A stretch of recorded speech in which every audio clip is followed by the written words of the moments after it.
Hello mga anak, God wants you to hear this today. But now, put these things out of your life. Anger, bad temper, doing or saying things to hurt others, and using evil words when you talk. Mga anak, noong 1998, nung naging Christian po ako, ang una kong tinanggal sa aking masamang pagkatao ay ang pagmumura. It took me a while para masanay hindi magmura. Ngayon po, hindi ko na po kaya magmura.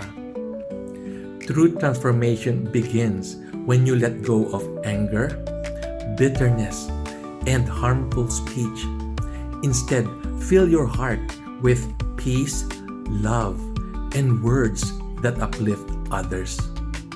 Ang galing, no? O siya, God bless mga anak.